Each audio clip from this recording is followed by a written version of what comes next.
240 mètres de long, 6 étages, 344 lits, le nouvel hôpital d'Épinal sort de terre.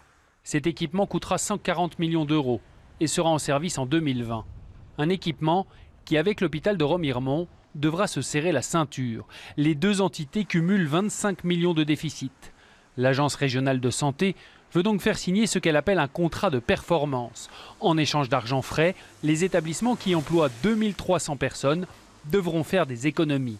Un contrat qui cristallise les mécontentements, notamment parce qu'il prévoit de ne pas remplacer les départs à la retraite du personnel.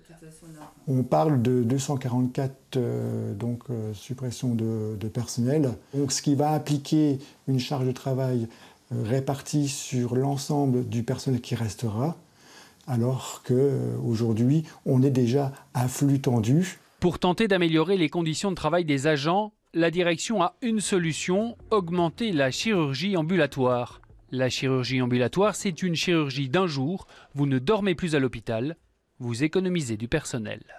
Mais les personnels présents ne se verront pas moins nombreux au chevet des patients.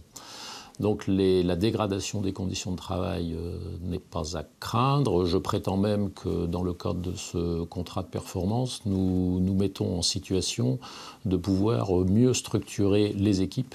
Si le contrat de performance a un but, réduire les coûts, il ne fixe pas les modalités entre les deux hôpitaux. Qui fera quoi? Depuis 2 ans, les manifestations s'enchaînent à Remiremont, qui a peur de devenir un satellite d'Épinal. On voit qu'il faut faire des économies, mais pas à n'importe quel prix. Surtout la santé, je pense que c'est vraiment quelque chose de très important pour des habitants de la montagne. Et l'hôpital de Remiremont est quand même un hôpital où il y a un bassin de vie de plus de 110 000 personnes qui va jusqu'au port de l'Alsace, qui s'étend sur la Haute-Saône et dans les montagnes vosgiennes.